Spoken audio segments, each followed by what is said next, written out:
On December 5, 1945, 5 U.S. Navy torpedo bombers took off from Fort Lauderdale, Florida, for a routine training mission over the Atlantic. Less than 2 hours later, the flight leader radioed a chilling message to the tower. "Both of my compasses are out. We can't tell which way is west. Everything looks wrong. Even the ocean." Hours later, all 5 warplanes vanished without a single trace. No wreckage, no oil slick, no survivors. But the nightmare didn't end there. A massive flying boat carrying 13 rescue crew members was immediately launched to find them, within minutes of entering the same airspace. That plane vanished too. 6 military aircraft and 27 men vanished into thin air on a clear afternoon. This single event gave birth to the terrifying legend of the Bermuda Triangle. What really happened to Flight 19? Welcome back to the Hidden Order.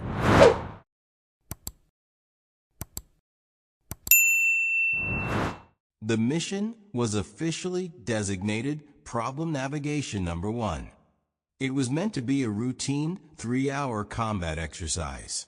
The squadron, known as Flight 19, consisted of 5 TBM Avenger torpedo bombers.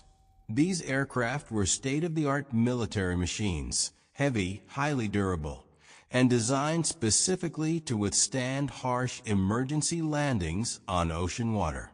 In command was Lieutenant Charles Carroll Taylor, a highly decorated naval aviator with over 2,500 hours of flight time, including combat experience in the Pacific. The remaining 13 crewmen were experienced student pilots undergoing their final training phase. The flight path was a simple triangle. Depart Naval Air Station Fort Lauderdale at 2:10 p.m. Fly 56 miles east to Hens and Chicken Shoals to practice dropping dummy torpedoes. Proceed east another 67 miles toward the Bahamas, then turn north for 73 miles, and finally head southwest straight back to base. The bombing run went flawlessly, but at 3:45 p.m., instead of making the turn back toward Florida, a chilling conversation between the pilots was intercepted by base operators. Lieutenant Taylor announced that both of his aircraft compasses had completely failed. Bizarrely, Taylor became convinced he was over the Florida Keys, hundreds of miles away from his actual position over the Bahamas. Despite student pilots whispering over the radio that west was straight ahead toward the mainland, Taylor made a fatal navigational gamble. He commanded the entire squadron to head northeast, deeper out into the open, endless Atlantic. As the afternoon faded into dusk, a severe winter storm moved over the Atlantic. Winds reached 50 miles per hour, generating massive 20-foot waves below. On land, military radio towers and civilian stations picked up increasingly chaotic transmissions from Flight 19. Piloții raportau dificultăți majore în citirea instrumentelor de gord, iar vizibilitatea scăzuse la zero. In one recorded exchange, a student pilot was heard pleading, "Damn it, if we would just fly west, we would get home. Fly west, goddammit." But Taylor refused to yield command. He believed they were circling over the Gulf of Mexico, and that flying east or northeast would eventually bring them to the Florida Peninsula. In reality, every minute they flew northeast pushed them dozens of miles further into the dark, unforgiving ocean. By 6:20 p.m., as fuel gauges hovered dangerously near empty, Taylor issued his final recorded order. All planes close and tight. When the first plane drops below 10 gallons, we all ditch together. Then, static swallowed the frequency. At 7:27 p.m., the Navy launched 2 Martin PBM Mariner flying boats giant, twin-engine amphibious patrol bombers equipped with survival gear. Just 20 minutes after takeoff, one of the rescue planes, call sign Training 49, carrying 13 crew members, vanished off radar screens. Minutes later, the captain of the SS Gaines Mills, a commercial tanker sailing off the coast of Florida, reported seeing a massive fireball erupt in the sky at 5,000 feet, leaving a trail of burning oil on the water that burned for 10 minutes. When naval vessels rushed to the coordinates, they found no wreckage, no bodies, and no survivors. 2 military operations had been wiped out in a single evening. The next morning, at first light, the United States military initiated one of the largest peacetime search and recovery operations in human history. More than 300 aircraft, 21 naval ships, aircraft carriers, submarines, and hundreds of private boats searched over 250,000 square miles of the Atlantic, the Bahamas, and the Gulf of Mexico. Ground crews combed thousands of miles of dense Florida coastline. The TBM Avenger bombers were notoriously heavy, but they were built with hollow airframes and thick wings designed to allow the plane to float for up to 90 seconds after impact, more than enough time for trained aviators to deploy rubber life rafts and emergency radio beacons. Yet, after hundreds of hours of systematic sweeping, investigators found nothing. No floating seat cushions, no yellow life jackets, no oil slicks, and no twisted metal. It was as if 6 heavy warplanes and 27 men had been erased from physical reality. How could 6 military aircraft vanish in a single afternoon without leaving a trace?